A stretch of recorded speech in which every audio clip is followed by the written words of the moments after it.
no se nos da el caso, ¿no?, de que de repente todos tengamos que ponernos a estudiar algo nuevo que viene de fuera y tenemos que estudiarlo porque si no podemos competir en el mercado. Aquí ahora todo lo que nos puede caer encima son normas de normativa, ¿no?, que de repente hay que estudiársela, pero esta gente veían que en Europa se estaban haciendo unos puentes, se estaban salvando unas luces, se estaba ahorrando material con una técnica que había inventado Eugène Freixenet en Francia y que no tenían normativa, ni manuales, ni libros, pero que tenían que estudiársela.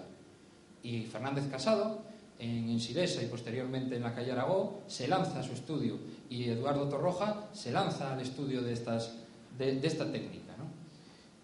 Y lo que hace, por otro lado, una España sin medios no puede permitirse tampoco pagar los royalties ni los derechos de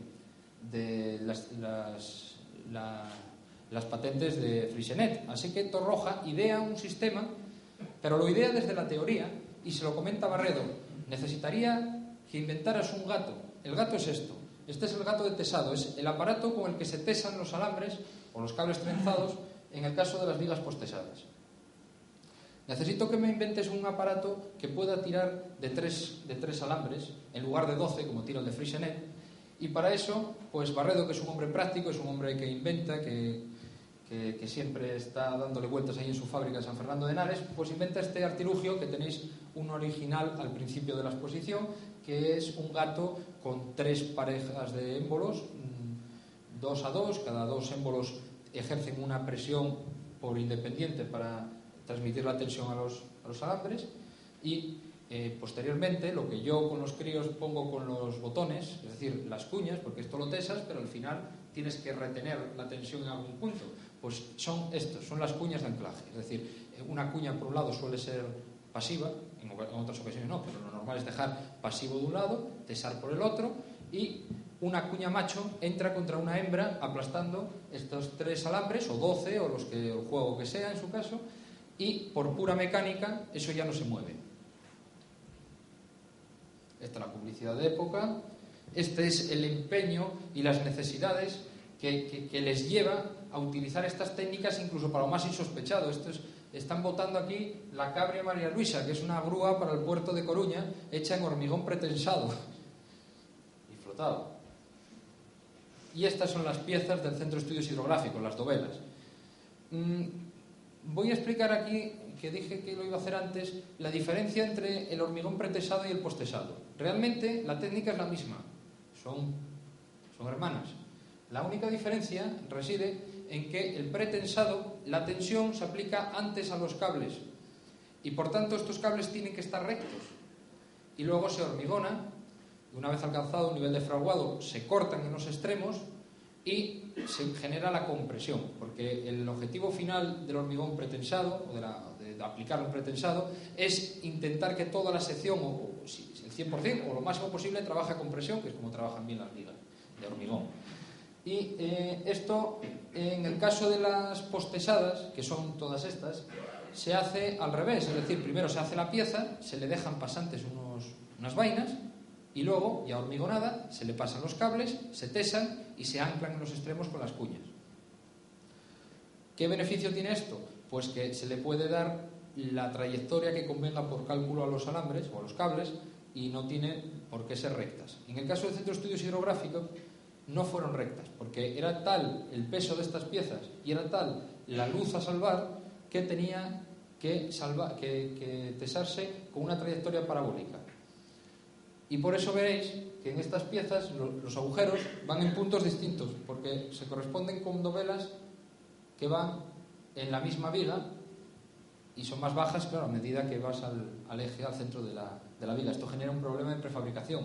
Por eso, una de las cosas, uno de los avances en posteriores huesos era descartar o despreciar esta posibilidad del postesado y hacerlo recto, como si fuera pretensado. O sea que las últimas piezas, aun hechas en postesado, casi podrían ser de pretensadas, ¿no? El campo de los pretensados es el campo de Vicente Peiró, que son todas esas imágenes que veis ahí hacia el lado de las cosas. Bueno, aquí hay mucho que contar. Yo voy a pasar porque no llego a Barcelona.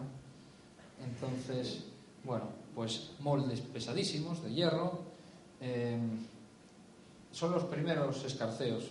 veis una dovela, cuánto personal se necesita para moverla en obra, y las piezas se suben de una en una, apoyadas en esta grúa, hasta la altura de cubierta, donde se coloca ese caballete, y aquí se van poniendo todas una al lado de otra, y veis al fondo el parque de prefabricación, aquí está el río Manzanares, y se aplica la tensión.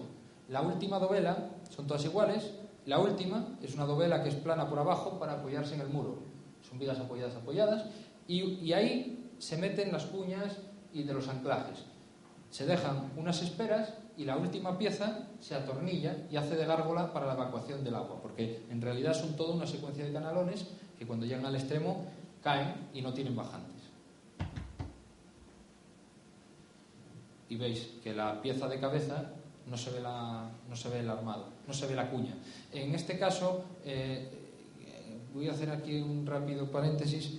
En este caso, el Centro de Estudios Hidrográficos, que es el primer edificio de Miguel Fisac hecho íntegramente en hormigón armado, creo que además es el primer edificio en España hecho íntegramente en hormigón armado, y dentro pertenece al Ministerio de Fomento, y hay dentro de su dirección, desde siempre, la verdad, como un gran privilegio y goza un gran prestigio, y son muy conscientes del valor que tiene este edificio. Entonces, siempre, yo hablé varias veces con gente que tuvo que hacer algún tipo de trabajo de rehabilitación y dice, es que nunca me pasa esto con ningún edificio, es que no dejan cambiar nada. Los muebles siguen siendo los muebles originales, para cambiar una puerta, para cambiar una manilla, para cambiar cualquier cosa hay que pedir una serie de papeleos y te ponen todo tipo de trabas. Es todo lo contrario de lo que suele ocurrir en la defensa del patrimonio en España, pero en un momento dado los ingenieros del centro empiezan a alarmarse por el estado de las vigas, y estas vigas que veis son unas réplicas.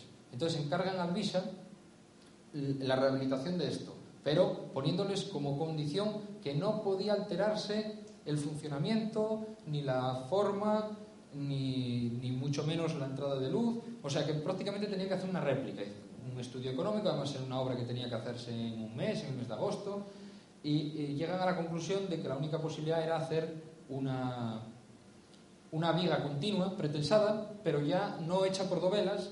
Estamos hablando de los años 90, ya las vigas, ya había grúas para levantar la viga entera, prefabricarla en taller, levantarla y colocarla, pero hacen el camelo de simular las juntas entre dovelas, con lo cual podéis imaginaros la dificultad de encofrar una viga que es continua, pero simulando las dovelas. O sea, esto es mentira. Bueno, obviamente, por lo menos, no sé, el aspecto interior es el mismo, la luz entra igual, no se nota, pero por fuera la pieza es mucho más gruesa y más torpe que la original, que era excesivamente estrecha. Claro, esta ya la tuvieron que hacer adaptada a la normativa de hoy, ¿vale?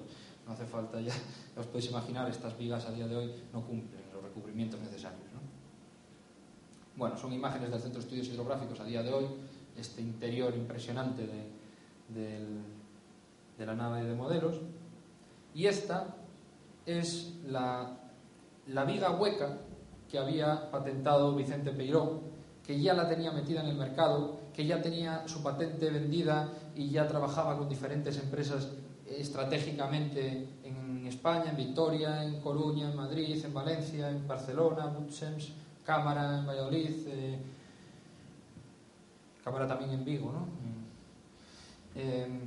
Bueno, este es el producto que estaba calculando Javier Lahuerta, que estaba construyendo Vicente Peiró, y que cuando Fisac llega a Lahuerta con su dibujo de su primer hueso, que era una marquesina, pues inmediatamente a Lahuerta se le vino a la memoria esas vigas huecas que estaba haciendo Peiró y la similitud que tenía y por dónde podrían ponerse todos en contacto, ¿no?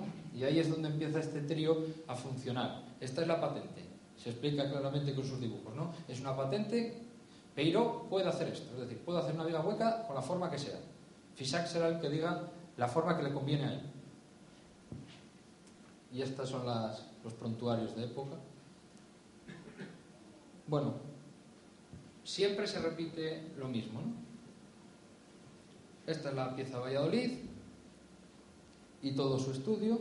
Vamos a pasar un poco esto porque lo tenéis aquí en los paneles. redibujado.